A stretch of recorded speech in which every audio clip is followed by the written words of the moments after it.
Dear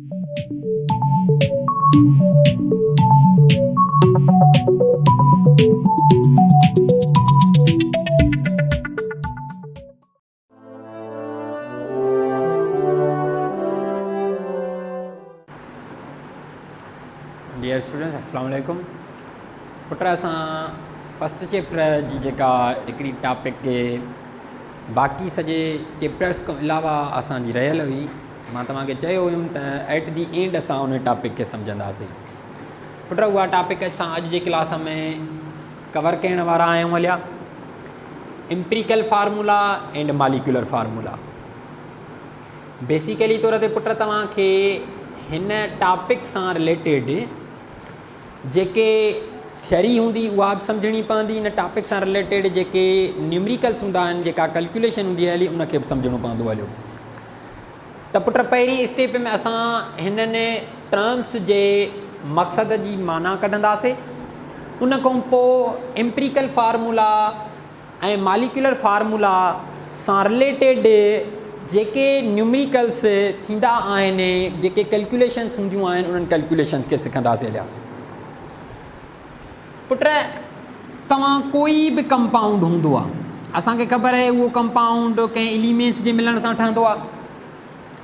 कंहिं बि compound खे असां ज़ाहिर कंदा आहियूं हलिया जंहिं फॉर्म्स जे मदद सां उनखे उन कंपाउंड जो असां छा सॾींदा आहियूं हलिया, केमिकल फार्मूला सॾींदा आहियूं हलिया। जीअं कंहिं एलिमेंट खे एक्सप्रेस कयो वेंदो आहे हलियो सिंबल सां, यानी सिंबल तव्हांखे कंहिं पर्टिकुलर एलिमेंट जे बारे में इंडिकेशन कंदी आहे। साॻिए ई तरीक़े सां तव्हांजो जेको कंपाउंड आहे उहो कंपाउंड एक्सप्रेस कयो वेंदो आहे शार्टली केमिकल फार्मूला जे मदद सां, या इनखे रिवर्स करे चओ त कोई बि केमिकल फार्मूलो जेको हूंदो आहे उहो फार्मूलो कंहिं पर्टिकुलर कंपाउंड जी असांखे इंफॉर्मेशन ॾींदो आहे हलियो।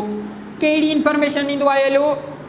केमिकल फार्मूलो असांखे कंहिं कंपाउंड जी इंफॉर्मेशन ॾींदो आहे। कहिड़ी इंफॉर्मेशन ॾींदो आहे? मिसाल जी ॻाल्हि, तव्हां कोई कंपाउंड खयूं हलियो, लेट सपोज सिंपल कंपाउंड था खणूं हलिया, वाटर।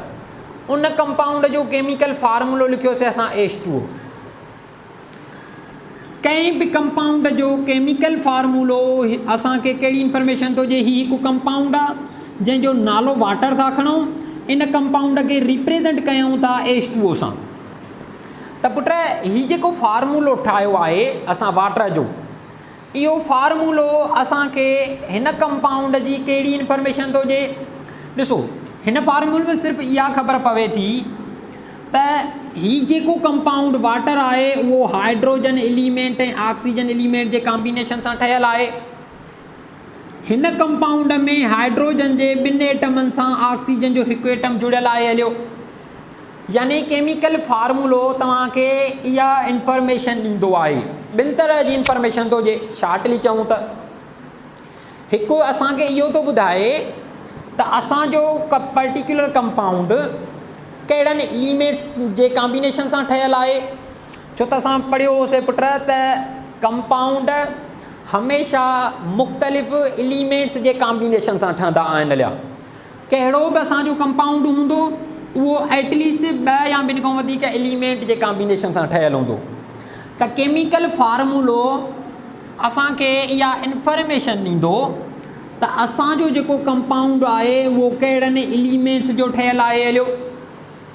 उन खां पोइ तव्हांखे न सिर्फ़ु एलिमेंट्स था ॿुधाया वञनि फार्मूले में, हर एलिमेंट जे एटमनि जो तइदाद बि ॿुधायो वञे थो त हिन कंपाउंड में हाइड्रोजन जे एलिमेंट जा केतिरा एटम आहिनि, ऑक्सीजन एलिमेंट जा केतिरा एटम आहिनि, जेके मिली करे तव्हांजे कंपाउंड खे ठाहे रहिया आहिनि हलिया।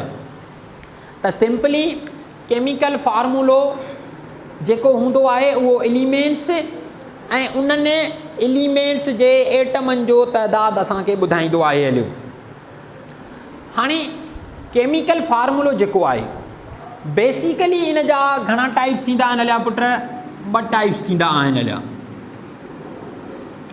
यानी असां कंपाउंड जी इंफॉर्मेशन ईअं खणी चऊं त केमिकल फार्मूलो कंपाउंड जी इंफॉर्मेशन ॾींदो आहे। कंपाउंड जी इंफॉर्मेशन ॾियण जा असां वटि ॿ तरीक़ा आहिनि, नो डाउट हिकिड़ो टियों बि थींदो आहे हलियो, पर असां पंहिंजे टेक्स्ट जे लैंग्वेज खे फॉलो कंदासीं हलिया त असांजे केमिकल फार्मूले जा कंपाउंड खे एक्सप्रेस करण जा, छो त केमिकल फार्मूलो यानी कंपाउंड खे एक्सप्रेस करिणो आहे असांखे। केमिकल फार्मूले जा ॿ क़िस्म थींदा आहिनि हलिया, हिकिड़ो एम्पिरिकल फार्मूलो हूंदो आहे ऐं ॿियो छा हूंदो आहे हलियो पुट, मॉलिक्यूलर फार्मूलो हूंदो आहे। हाणे ॿिन्ही जी पुट कंपेरिज़न करे हलंदासीं। मॉलिक्यूलर फार्मूलो आहे असांजो, एम्पिरिकल फार्मूलो आहे असांजो। हाणे मॉलिक्यूलर फार्मूलो छा हूंदो आहे हलियो पुट, लफ़्ज़ मों ई ज़ाहिर थो थिए मॉलिक्यूलर फार्मूलो यानी तव्हांजो जेको कंपाउंड आहे, जेकॾहिं तव्हां एलिमेंट ऐं कंपाउंड जी डेफिनेशन कंपेयर कयो त छा चवंदा आहियूं, एलिमेंट हिकु जहिड़नि एटमनि जे मिलण सां ठहंदा आहिनि। जे कंपाउंड जी ॻाल्हि कयूं त चवंदा आहियूं कंपाउंड हिकु जहिड़नि मॉलिक्यूल्स जे मिलण सां ठहंदा आहिनि हलिया। त कंहिं बि कंपाउंड जो हिकिड़ो मॉलिक्यूल खणो, उन जे हिकिड़े मॉलिक्यूल जी कंपोज़िशन ॾिसो कहिड़ी आहे। हिकिड़े मॉलिक्यूल जी कंप्लीट कंपोज़िशन, हिकिड़े मॉलिक्यूल जी कंप्लीट इंफॉर्मेशन जेका मिलंदी आहे, उहा इंफॉर्मेशन असां छा सॾाईंदी आहे हली, मॉलिक्यूलर फार्मूलो सॾाईंदी आहे। त पुट मॉलिक्यूलर फार्मूले मां छा मुराद, अहिड़े क़िस्म जो फार्मूलो जेको कंहिं बि कंपाउंड जे हिकिड़े मॉलिक्यूल खे कहिड़ा एलिमेंट्स ठाहिनि था ऐं हर एलिमेंट जा केतिरा एटम्स मिली करे उन मॉलिक्यूल खे ठाहिनि था, इहा इंफॉर्मेशन ॾियण वारे फार्मूले खे असां छा सॾींदा आहियूं हलिया पुट, मॉलिक्यूलर फार्मूलो सॾींदा आहियूं हलिया। यानी छा था चऊं हलिया, हीउ छा ॿुधाईंदो पुट, द फार्मूला, अहिड़े क़िस्म जो फार्मूलो दैट जेको ॿुधाईंदो जे टेल्स छा ॿुधाईंदो, एलिमेंट्स ॿुधाईंदो ऐं टोटल एटम ॿुधाईंदो, हर एलिमेंट जा total atoms of each element present in molecule. The formula अहिड़े क़िस्म जो फार्मूलो, ही मॉलिक्यूलर फार्मूलो अहिड़ो फार्मूलो आहे, जॾहिं कंपाउंड जो मॉलिक्यूलर फार्मूलो मिलियल आहे त इहो मॉलिक्यूलर फार्मूलो छा थो ॿुधाए, द फार्मूला दैट टेल्स, ही फार्मूलो छा इंफॉर्मेशन ॾींदो आहे, कहिड़ी इंफॉर्मेशन ॾींदो आहे कंपाउंड जी, दैट टेल्स द एलिमेंट्स, ही फार्मूलो ॿुधाईंदो त तव्हांजे कंपाउंड में कंपाउंड खे कहिड़ा एलिमेंट्स मिली करे ठाहिनि था, एंड टोटल एटम्स, ऐं हर element total atoms of each element, हर एलिमेंट जा टोटल एटम ॿुधाईंदो त एलिमेंट ए आहे ऐं एलिमेंट बी जो कोई कंपाउंड ठहियल, ॿ इंफॉर्मेशन ॾींदो पुट, ठीकु आहे। हिकु ॿुधाईंदो ही फार्मूलो त असांजे कंपाउंड खे कहिड़ा एलिमेंट्स था ठाहिनि, the formula that tells the elements, elements बि ॿुधाईंदो एंड ऐं ॿियो छा ॿुधाईंदो, total atoms of each element, total atoms यानी हिकिड़े मॉलिक्यूल में सपोज़ कयोसीं असांजो ही कोई मॉलिक्यूल हुयो जेको ए बी एलिमेंट्स ते मुश्तमिल हुयो, त ही ॿुधाईंदो कहिड़ा एलिमेंट्स इन मॉलिक्यूल खे ठाहिनि था ऐं हिकिड़े मॉलिक्यूल में हर एलिमेंट जा टोटल एटम केतिरा प्रेजेंट आहिनि, यानी एलिमेंट ए जा टोटल एटम केतिरा हिन हिकु मॉलिक्यूल में मौजूदु आहिनि, एलिमेंट बी जा टोटल एटम हिन मॉलिक्यूल में केतिरा मौजूदु आहिनि हलिया। लेट सपोज़ असां अज़्यूम कयोसीं त असां एक्सपेरिमेंटली मालूम कयोसीं त हिकु मॉलिक्यूल में एलिमेंट ए जा 4 एटम आहिनि, उन ई मॉलिक्यूल में एटम बी जा लेट सपोज़ था कयूं 8 एटम आहिनि हलिया। त हीउ जेको फार्मूलो आहे जेको एलिमेंट्स बि ॿुधाए थो ऐं हर एलिमेंट जा टोटल एटम बि ॿुधाए थो, इहो फार्मूलो कंपाउंड कंहिंजो बि छा सॾाईंदो आहे हलियो, मॉलिक्यूलर फार्मूलो सॾाईंदो आहे हलियो, ठीकु आहे पुट। इन खे ॿियनि लफ़्ज़नि में ईअं बि तव्हां चई सघो था सिंपली शॉर्टली त हिकु मॉलिक्यूल जी कंप्लीट ऐं करेक्ट इंफॉर्मेशन ॾियण वारो जेको फार्मूलो हूंदो आहे उहो छा सॾाईंदो आहे हलियो, मॉलिक्यूलर फार्मूलो सॾाईंदो आहे हलियो। पुट मॉलिक्यूल जी सॼी कंपोज़िशन ॿुधाए, यानी हिकु मॉलिक्यूल खे कंप्लीट एक्सप्लेन करे थो मॉलिक्यूलर फार्मूलो।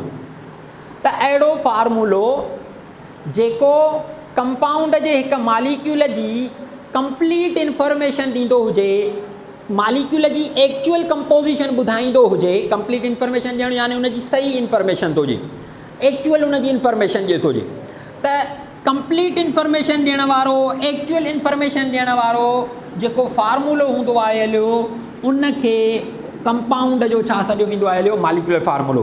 त ॿियनि लफ़्ज़नि में ईअं बि डिफाइन करे सघो था, दिस फार्मूला, ही फार्मूलो छा कंदो आहे हलियो, टेल्स ॿुधाईंदो आहे एग्ज़ैक्ट माना अक्यूरेट, एग्ज़ैक्ट या ॿियनि लफ़्ज़नि में चओ एक्चुअल या चओ हलिया अक्यूरेट, अक्यूरेट इंफॉर्मेशन ॾींदो आहे हलियो छाजी, ऑफ अ मालिक्यूल, हिकु मालिक्यूल जी। त अहिड़े फार्मूले खे पुट असां छा सॾींदा आहियूं हलिया, मालिक्यूलर फार्मूलो सॾींदा आहियूं हलिया। मिसाल जी ॻाल्हि असां एग्ज़ाम्पल लिखियोसीं ग्लूकोज़। हाणे ग्लूकोज़ हिकु जहिड़नि मालिक्यूल्स जो ठहियलु हूंदो ऐं उनजे हिकु मालिक्यूल जी कंप्लीट इंफॉर्मेशन जेका हूंदी उहा तव्हांखे केरु ॾींदो हलियो, मालिक्यूलर फार्मूलो। त ग्लूकोज़ आहे, उनजो मालिक्यूलर फार्मूलो या जनरली तौर ते जेको फार्मूलो लिखंदा आहियूं C6H12O6। त पुट ही ग्लूकोज़ जो फार्मूलो आहे, ही ग्लूकोज़ जो मालिक्यूलर फार्मूलो आहे। मोस्ट ऑफ टाइम जॾहिं जॾहिं पुट तव्हां कंपाउंड जा फार्मूला पढ़ंदा आहियो, कंपाउंडनि जे फार्मूलनि सां डील कंदा आहियो, त उन वक़्तु तव्हां हमेशह कंपाउंड जो एक्चुअल फार्मूलो लिखंदा आहियो। यानी जेतिरा बि कंपाउंड तव्हां हिन क्लास खां अॻु में पढ़िया आहिनि, जेतिरा बि तव्हां फार्मूला सिखिया आहिनि, उहे सभु जो सभु तव्हांजे कंपाउंडनि जा एक्चुअल फार्मूला आहिनि, यानी तव्हांजे कंपाउंडनि जा मालिक्यूलर फार्मूला लिखियलु आहिनि हलिया। त क्लास स्पेशली जॾहिं फार्मूलाज़ वारो डील कंदा आहियूं त उते एम्पिरिकल फार्मूला पढ़ंदा आहियूं। बाक़ी केमिस्ट्रीअ में किथे बि तव्हां एम्पिरिकल फार्मूलो यूज़ न कंदो, तव्हां हमेशह कंपाउंड जो कहिड़ो फार्मूलो लिखंदा आहियो हलिया, मालिक्यूलर फार्मूलो ई लिखंदा आहियो हलिया, छो त हीअ तव्हांखे सही इंफॉर्मेशन ॾींदो आहे मालिक्यूल जी। त ग्लूकोज़ आहे, सभिनी खे कॉमन हिन जो फार्मूलो ख़बर आहे ऐं उहो कॉमन जेको फार्मूलो आहे उहो ई दर हक़ीक़त इन जो छा हूंदो आहे हलियो, मालिक्यूलर फार्मूलो हूंदो आहे हलियो। साॻे तरीक़े सां तव्हां कोई ॿियो कंपाउंड खणो, मिसाल जी ॻाल्हि, लेट सपोज़ हिकिड़ो ॿियो खणो हलिया बेंज़ीन। हीअ हिकिड़ो नओं कंपाउंड आहे तव्हांजे लाइ, हिकिड़ो कंपाउंड आहे त इन जा कॉन्स्टिट्यूएंट मालिक्यूल्स कंपोजिशन रखंदा हूंदा। त बेंज़ीन कंपाउंड जो मालिक्यूलर फार्मूलो थींदो आहे C6H6। इन मां छा मफ़हूम थो निकिरे पुट, त तव्हां बेंज़ीन अज़्यूम कयो हलिया हे हिकु जहिड़ा मालिक्यूल था मिलंदा वञनि, इहे जेके सर्किल था कयूं पुट, इहे सम्झो मालिक्यूल आहिनि बेंज़ीन जा। छो त चयोसीं त कंपाउंड चाहे हिकु जहिड़नि मालिक्यूलनि जी जॉइनिंग जो रिज़ल्ट में हिकिड़ो वॾो मैटर आहे। हाणे कंहिं बि कंपाउंड हे हिकु जहिड़ा मालिक्यूल मिलिया आहिनि त असांजो बेंज़ीन कंपाउंड ठहियो आहे। कंहिं बि कंपाउंड जो हिकिड़ो मालिक्यूल खणूं, हे कंपाउंड आहे, इन कंपाउंड जो टोड़े असां हिकिड़ो मालिक्यूल खयूंसीं। हिकु मालिक्यूल में ॾिसो कहिड़ा एलिमेंट्स आहिनि, एक्सपेरिमेंटली मालूम कयोसीं त इन में हिकु कार्बन ऐं हाइड्रोजन आहिनि। मालूम कयो त इन हिकु मालिक्यूल में कार्बन जा एटम केतिरा मौजूदु आहिनि, एक्सपेरिमेंट करे ॾिठोसीं त कार्बन जा 6 एटम मिलिया। इन मालिक्यूल में हाइड्रोजन बि मौजूदु आहे त हाइड्रोजन जा एटम केतिरा आहिनि, एक्सपेरिमेंट करे मालूम कयोसीं त असांजे हाइड्रोजन जा इन में घणा एटम आहिनि, अलाए 6 एटम आहिनि। यानी हिन कंपाउंड जे हिकिड़े मालिक्यूल में एलिमेंट्स ॾिठासीं कहिड़ा आहिनि ऐं हर एलिमेंट जा टोटल एटम ॾिठासीं कहिड़ा आहिनि। त हीअ जेको फार्मूलो आहे इहो हिन कंपाउंड जे हिकिड़े मालिक्यूल जी इंफॉर्मेशन कंप्लीट ॾेई रहियो आहे हलियो, हिकिड़े मालिक्यूल जी कंपोजिशन ॿुधाए रहियो आहे हलियो एक्चुअल। त हे फार्मूलो जेको आहे इहो असांजे बेंज़ीन जो छा सॾाईंदो हलियो पुट, मालिक्यूलर फार्मूलो सॾाईंदो हलियो। एसि ताईं पुट पॉइंट क्लियर आहे त मालिक्यूलर फार्मूलो छा आहे, अहिड़ो फार्मूलो जेको एलिमेंट्स बि ॿुधाईंदो, हर एलिमेंट जा टोटल एटम बि ॿुधाईंदो हलियो, ठीकु आहे, यानी एक्चुअल कंपोजिशन ॿुधाईंदो। हाणे चवंदा पुट असां एम्पिरिकल फार्मूला जे तरफ़, लेट सपोज़ असां एग्ज़ाम्पल खां शुरूआत था कयूं, छो त हिन जे एग्ज़ाम्पल जे थ्रू सम्झणु आसान थींदो। असां लिखियोसीं कंपाउंड ग्लूकोज़, उन कंपाउंड जो मालिक्यूलर फार्मूलो लिखियोसीं C6H12O6। इन कंपाउंड जो ही आहे मालिक्यूलर फार्मूलो। इन ई कंपाउंड जो असां एम्पिरिकल फार्मूलो जॾहिं लिखियोसीं त उहो लिखियोसीं CH2O। ही छा आहे पुट, असांजे ग्लूकोज़ जो एम्पिरिकल फार्मूलो आहे। साॻे ई तरीक़े सां पुट अचो ॿियो कंपाउंड खयूंसीं असां बेंज़ीन। इन जो मालिक्यूलर फार्मूलो पढ़ियोसीं C6H6। एम्पिरिकल फार्मूलो बेंज़ीन जो कहिड़ो थींदो आहे CH। त पुट कंपेरिज़न कयो त मालिक्यूलर फार्मूलो असांखे कंपाउंड जी कहिड़ी इंफॉर्मेशन थो ॾिए ऐं उन्हनि जा ई एम्पिरिकल फार्मूला लिखिया आहिनि उहे असांखे कहिड़ी इंफॉर्मेशन था ॾियनि। ॾिसो मालिक्यूलर फार्मूलो इहो ॿुधाए पियो त हे कंपाउंड कहिड़नि एलिमेंट जे मिलण सां ठहियो आहे। अचो इन जे एम्पिरिकल फार्मूला खे ॾिसूं। एम्पिरिकल फार्मूलो बि ॿुधाए थो त कार्बन हाइड्रोजन ऑक्सीजन जा एलिमेंट्स मिलियल आहिनि। यानी हिकिड़ी ॻाल्हि ॿिन्ही में कामन आहे। मालिक्यूलर फार्मूलो बि तव्हांखे ॿुधाईंदो आहे त कंपाउंड जे हिकु मालिक्यूल खे ठाहिण वारा एलिमेंट्स कहिड़ा आहिनि, या सिंपल चओ त कंपाउंड खे ठाहिण वारा एलिमेंट्स कहिड़ा आहिनि। एम्पिरिकल फार्मूलो बि इहो ई थो ॿुधाए त असांजे कंपाउंड खे ठाहिण वारा एलिमेंट्स कहिड़ा आहिनि। हाणे मालिक्यूलर फार्मूलो एग्ज़ैक्ट हर एलिमेंट जा एटम थो ॿुधाए त कार्बन जा टोटल एटम केतिरा, हाइड्रोजन जा टोटल एटम केतिरा, ऑक्सीजन जा टोटल एटम केतिरा। जॾहिं त एम्पिरिकल फार्मूलो एलिमेंट्स त ॿुधाए थो पर हर एलिमेंट जा हिकिड़े मालिक्यूल में एक्चुअली टोटल केतिरा एटम आहिनि इहा इंफॉर्मेशन नथो ॾिए असांखे। पुट ईअं ई आहे, असांखे इहो ॿुधाए थो कार्बन हाइड्रोजन ऑक्सीजन मौजूदु आहे। कार्बन जा एटम एक्चुअली आहिनि मालिक्यूल में 6। एम्पिरिकल फार्मूलो ॿुधाए थो कार्बन जो हिकिड़ो एटम। हाइड्रोजन जा एक्चुअल एटम आहिनि 12। एम्पिरिकल फार्मूले में ख़बर पए थी त हाइड्रोजन जा 2 एटम आहिनि। ऑक्सीजन जा एक्चुअल एटम आहिनि 6। एम्पिरिकल फार्मूलो ॿुधाए थो त एटम आहे हिकिड़ो। यानी असां ईअं चऊं पुट त एम्पिरिकल फार्मूलो अहिड़ो फार्मूलो हूंदो आहे जेको मालिक्यूल जी एक्चुअल कंपोज़िशन न ॿुधाए सघंदो आहे। पुट इहो लिखी सघिजे थो नी। ॾिसो हिन फार्मूले त असांखे मालिक्यूल जी सही कंप्लीट रियल एक्चुअल जेके लफ़्ज़ चओ कोई फ़र्क़ु नथो पए। ठीकु आहे पुट, ही फार्मूलो असांखे मालिक्यूल जी एक्यूरेट करेक्ट इंफॉर्मेशन थो पियो ॾिए, पर ही फार्मूलो सिर्फ़ु एलिमेंट्स थो ॿुधाए, उन्हनि एलिमेंट जा टोटल एटम नथो ॿुधाए, एक्चुअल एटम नथो ॿुधाए। त पुट असां हीअं डिफाइन जेकॾहिं कयूं एम्पिरिकल फार्मूला खे, द फार्मूला अहिड़े क़िस्म जो फार्मूलो that does not tells actual composition of molecule is called empirical formula. ईअं चई सघूं था पुट। डेफिनेशन जेका लिखी आहे ॾिसो, इहा एम्पिरिकल फार्मूला जेको लिखियो आहे कंपाउंड जो उन ते अप्लाई थिए थी। ही फार्मूलो मूंखे कंप्लीट एक्चुअल कंपोजिशन नथो पियो ॿुधाए हलियो, त मां ईअं ई डिफाइन कंदुमि एम्पिरिकल फार्मूला खे। त एम्पिरिकल फार्मूलो अहिड़ो फार्मूलो हूंदो आहे जेको असांखे मालिक्यूल जी एक्चुअल कंपोजिशन न ॿुधाईंदो आहे। अच्छा, इंफॉर्मेशन पोइ बि असांखे कुझु न कुझु मिले थी। उहा इंफॉर्मेशन कहिड़ी थी मिले? एलिमेंट जे नंबर जी ख़बर पवे थी ऐं एलिमेंट जे एटमनि जी रिलेटिव इंफॉर्मेशन मिले थी। पुट हिन लफ़्ज़ खे सम्झणो आख़िरी आहे। एलिमेंट जी ख़बर पवे थी ऐं उन्हनि एलिमेंट जो रिलेटिव नंबर ख़बर पवे थी। रिलेटिव नंबर में मुराद इहा त एलिमेंट कार्बन जे कंपेरिज़न में हाइड्रोजन जा एटम केतिरा हूंदा। एलिमेंट कार्बन हाइड्रोजन जे कंपेरिज़न में एलिमेंट ऑक्सीजन जा एटम केतिरा हूंदा।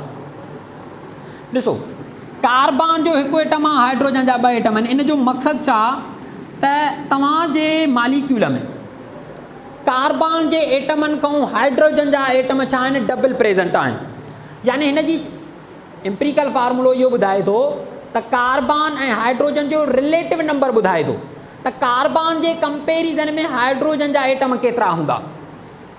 कार्बन जो हिकु एटम आहे, हाइड्रोजन जा 2 एटम आहिनि। यानी इन जो मक़सदु इहो आहे, एम्पिरिकल फार्मूलो इहो ॿुधाए थो त जे कार्बन जा एटम हूंदव तव्हांजे फार्मूले में 5 त हाइड्रोजन जा एटम हूंदव 10। जे कार्बन जा एटम तव्हांजे फार्मूले में हूंदा 7 त हाइड्रोजन जा हूंदा तव्हांजा 14।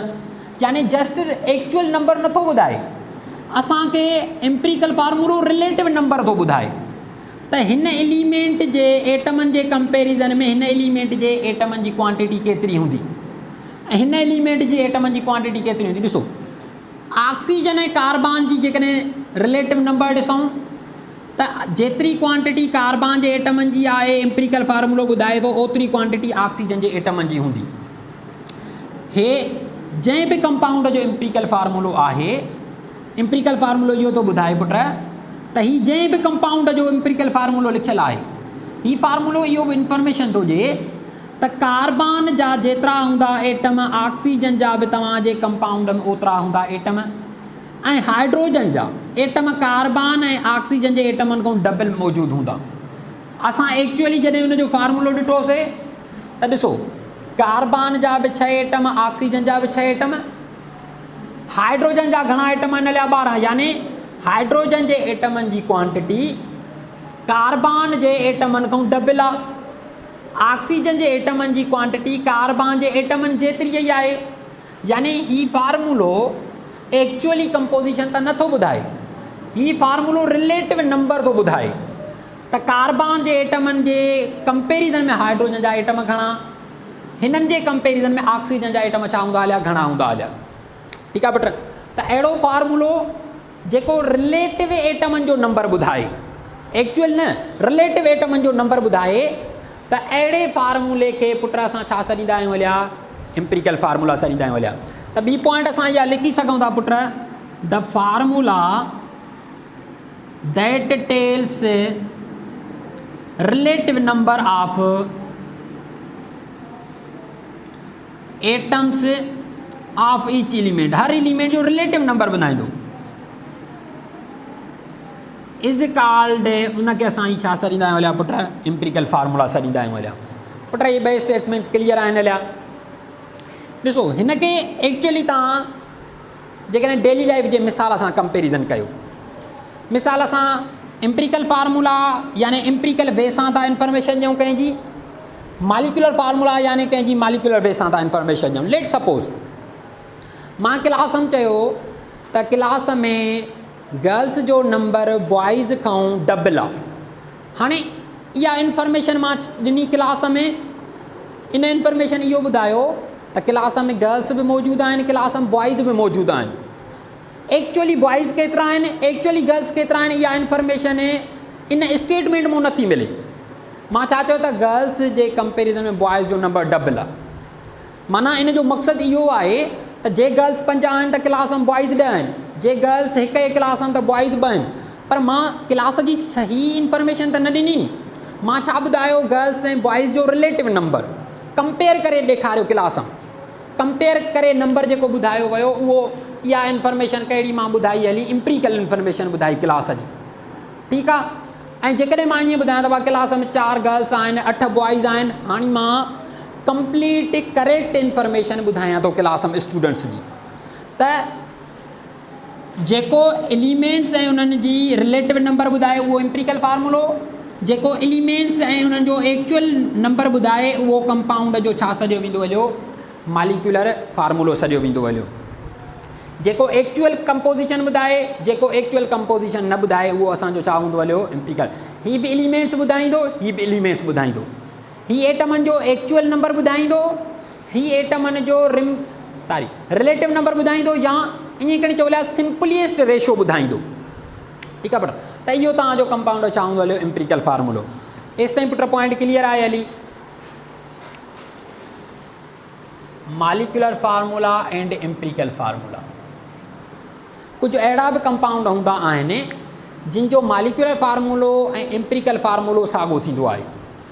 छाजे करे त पुट जेको मालिकुलर फार्मूलो आहे उनखे सिंपलीफाई करे लिखियो वेंदो आहे हलियो जेको फॉर्म उनखे ई छा सॾियो वेंदो हलियो एम्पिरिकल फार्मूलो। त तव्हां एम्पिरिकल फार्मूला खे ईअं बि डिफाइन करे सघो था most simplest form of molecular formula is called empirical formula। Molecular फार्मूले खे सिंपलीफाई कयो ही मालिकुलर फार्मूला पुट बेंजीन जो इनखे सिंपलीफाई कयो यानी पोइ अहिड़ो वॾे में वॾो नंबर हणूं जेको हिननि एलिमेंट जे हेठां नंबरनि खे वंडे सघंदो हुजे। सिंप्लीफाई कंदो हलिया त हिन फार्मूले खे सिंप्लीफाई करण सां नंढे में नंढो हिननि जो रेशो एटमनि जो करे लिखण सां, हीअ त पुट एक्चुअल रेशो आहे न लिखियलु, हिननि जो नंढे में नंढो रेशो कढो कहिड़ो थो थिए, उहो नंढे में नंढो रेशो जेको हिननि एलिमेंट जे एटमनि जो हूंदो उहो जेको लिखियो वेंदो उहो उनजो छा हूंदो, एम्पिरिकल फार्मूलो। त पुट हिन फार्मूले खे सिंप्लीफाई कयूं त असां सिंप्लीफाई कयूं यानी कंहिं बि अहिड़े नंबर सां वंडियूं जेको हिननि सभिनी खे वंडे, हिन खे बि वंडे हिन खे बि वंडे वॾे में वॾो नंबर। त पुट असां 6 सां ॿिन्ही खे वंडे सघूं था, हिन खे बि 6 जो नंबर लॻे थो, हिन जो बि 6 जो नंबर, त हिन खे बि हिकु दफ़ो लॻो, हिन खे बि हिकु दफ़ो लॻो। त हीअ आहे मालिकुलर फार्मूलो। इन खे सिंप्लीफाई कयोसीं त हे असांखे छा मिलियो हलियो, इन कंपाउंड जो एम्पिरिकल फार्मूलो। त असां ईअं चई सघूं था नी पुट त मालिकुलर फार्मूला खे सिंप्लीफाई करे जेको फार्मूलो ठाहियो वेंदो आहे उनखे सिंपलिएस्ट होल नंबर रेशो कढी करे जेको फॉर्म ठाहियो वेंदो आहे उहो उन कंपाउंड जो छा हूंदो आहे हलियो, एम्पिरिकल फार्मूलो हूंदो आहे हलियो। कुझु अहिड़ा कंपाउंड हूंदा आहिनि जिन जो जेको मालिकुलर फार्मूलो हूंदो आहे उहो एम्पिरिकल फार्मूलो हूंदो आहे। छो त एम्पिरिकल फार्मूलो छा था चऊं, सिंपलिएस्ट फार्मूलो। हाणे जेकॾहिं कंहिंखे सिंप्लीफाई करे ई नथो सघिजे, छो त हीउ फार्मूलो आहे कंपाउंड जे एक्चुअल फार्मूले खे सिंप्लीफाई कयल फार्मूलो।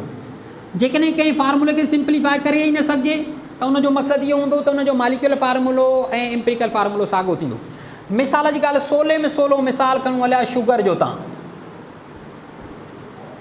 शुगर जो फार्मूलो छा हूंदो आहे पुट, C12H22O11। हीअ आहे एक्चुअल फार्मूलो। इन जो सिंपलीएस्ट फॉर्म जेको हूंदो उहो इन शुगर जो एम्पिरिकल फार्मूलो सॼो वेंदो। यानी इन जो मक़सदु आहे हिन फार्मूले खे सिंप्लीफाई करिणो पवंदो। अच्छा, हिन फार्मूले खे सिंप्लीफाई कीअं कयूं, कोई बि अहिड़ो नंबर हणूं जेको हिननि एलिमेंट जे हेठियनि नंबरनि खे वंडे। छा कोई बि अहिड़ो नंबर आहे जेको टिनी खे लॻी सघे थो? पुट 11 जो हणंदव त 1 11 11 11 22 उहो हिन खे नथो वंडे। ठीकु आहे पुट, 2 जो हणंदव त हिन खे वंडे थो, हिन खे वंडे थो, 2 जो हिन खे नथो वंडे। यानी कोई बि अहिड़ो नंबर न आहे जेको हिननि टिनी खे सिंप्लीफाई करे सघे। यानी हिन खे फर्दर सिंप्लीफाई करणु पॉसिबल ई न आहे। हीअ हिन जो एक्चुअल फार्मूलो आहे ऐं हिन ई वे सां इहो सिंपलीएस्ट फॉर्म में लिखियलु आहे। त इन जो एम्पिरिकल फार्मूलो बि छा थी वेंदो हलियो, C12H22O11। इहो ई इन कंपाउंड जो छा आहे हलियो, एम्पिरिकल फार्मूलो आहे। त कुझु अहिड़ा कंपाउंड हूंदा आहिनि जिन जो जेको हूंदो आहे मालिकुलर फार्मूलो उहो ई उन्हनि कंपाउंडनि जो छा थींदो आहे हलियो, एम्पिरिकल फार्मूलो थींदो आहे हलियो। पुट पॉइंट ज़हन में आई हली। जी मिसाल सां शुगर जो खोड़ अहिड़ा 1000 ॿिया एग्ज़ाम्पल खणी सघो था। वाटर जो खणूं, एक्चुअल फार्मूलो छा आहे, इहो पढ़ंदा ईंदा आहियूं न, H2O। पुट हाणे इन जो सिंपलीएस्ट फॉर्म कढूं, सिंप्लीफाई कीअं कयूं? हिन जे हेठों 1 लिखियलु आहे, हिन जे 2 यानी इन खे फर्दर सिंप्लीफाई करणु पॉसिबल न आहे। हीअ हिन जो एक्चुअल फार्मूलो आहे, हीअ हिन जो सिंपलीएस्ट फॉर्म आहे। त सिंपलीएस्ट फॉर्म जेको हूंदो आहे उहो एम्पिरिकल फार्मूलो हूंदो आहे। त हीअ हिन जो मालिकुलर फार्मूलो, इन जो सिंपलीएस्ट फॉर्म बि इहो ई आहे। यानी वाटर जो मालिकुलर फार्मूलो ऐं एम्पिरिकल फार्मूलो ॿई छा आहिनि हलिया, साॻा आहिनि हलिया। पुट पॉइंट इहा क्लियर आहे। सिर्फ़ु हिन स्टेटमेंट खे डिफाइन कयोसीं असां त अहिड़ा कंपाउंड हूंदा आहिनि जिन जो जेको हूंदो आहे मालिकुलर फार्मूलो उन्हनि जो उहो ई हूंदो आहे हलियो छा पुट, एम्पिरिकल फार्मूलो। उन खां पोइ नेक्स्ट ॿी statement, different compounds. Different compounds में मुराद अलग तरह जा, अलग प्रॉपर्टीज़ वारा कंपाउंड हैव डिफरेंट मालिकुलर फार्मूलो। उन्हनि ॿिन्ही जो मालिकुलर फार्मूलो बि चेंज हूंदो। मालिकुलर फार्मूलो चेंज आहे, हिन जो मक़सदु आहे कंपाउंड चेंज हूंदा। हैव सेम एम्पिरिकल फार्मूलो, उन्हनि जो एम्पिरिकल फार्मूलो छा थींदो आहे, साॻियो। यानी ॿ अहिड़ा कंपाउंड जिन जो फार्मूलो मालिकुलर चेंज हूंदो पर ॿिन्ही जो एम्पिरिकल फार्मूलो छा हूंदो आहे, साॻियो हूंदो आहे। मिसाल जी ॻाल्हि सोलो करे आख़िरी पुट, लेट सपोज़ हिकिड़ो कंपाउंड था लिखूं हलिया असां, लेट सपोज़ पुट ईथीन। ठीकु आहे न, हिन कंपाउंड जो एक्चुअल फार्मूलो कहिड़ो हूंदो आहे हलियो, C2H4। पुट हिन कंपाउंड जो एम्पिरिकल फार्मूलो ठाहियूं, यानी हिननि नंबरनि खे सिंप्लीफाई कयूं। 2 जो वंडे थो, हिन खे बि वंडे थो, हिन खे बि वंडे थो। 1 बिका 2 बिका घणो थींदो 4। यानी सिंप्लीफाई कयोसीं त असांखे C1H छा मिलियो हलियो, 2 मिलियो। त ईथीन जो मालिकुलर फार्मूलो C2H4, ईथीन जो एम्पिरिकल फार्मूलो कहिड़ो आहे हलियो CH2। अच्छा, उन खां पोइ अचो तव्हां कंपाउंड कयूं ॿियो ब्यूटीन। अॻिते पढ़ंदव, ब्यूटीन जो मालिकुलर फार्मूलो C4H8, हिन जो मालिकुलर फार्मूलो एक्चुअली आहे। हाणे इन कंपाउंड ही ईथीन आहे, ही ब्यूटीन आहे, यानी हिन जूं ख़ासियतूं ॿियूं, हिन जूं ख़ासियतूं हे ॿिए क़िस्म जो कंपाउंड आहे, ॿिए क़िस्म जो कंपाउंड आहे, ॿिन्ही जा मालिकुलर फार्मूला अलॻि अलॻि आहिनि। हिन कंपाउंड जो एम्पिरिकल फार्मूलो ठाहियूं असां, यानी हिन खे सिंप्लीफाई कयूं, कहिड़ो नंबर आहे जेको हिननि ॿिन्ही खे वंडे थो, चइनि जो, पुट वॾे में वॾो नंबर चयोसीं, चइनि जो हिन खे बि लॻे थो, हिन खे बि 1 चौंक 4 2 चौंक 8, यानी कार्बन थी वियो, हिकु हाइड्रोजन घणा थी विया 2। अच्छा, छा ॾिसो असांजे ईथीन जो एम्पिरिकल फार्मूलो ऐं ब्यूटीन जो एम्पिरिकल फार्मूलो साॻियो ई निकितो, जॾहिं त इन्हनि ॿिन्ही जा मालिकुलर फार्मूला छा आहिनि हलिया, डिफरेंट आहिनि हलिया। त different compounds ethene and butene like have different molecular formula मुख़्तलिफ़ थींदो अथनि। हैव सिम एम्पिरिकल फार्मूला, कुझु अहिड़ा कंपाउंड हूंदा आहिनि जिन जो एम्पिरिकल फार्मूलो छा थींदो आहे हलियो, साॻियो थींदो आहे हलियो। 3 पॉइंट्स यादि रखो, ही तव्हांखे MCQs में कमु ईंदियूं आहिनि हलियूं।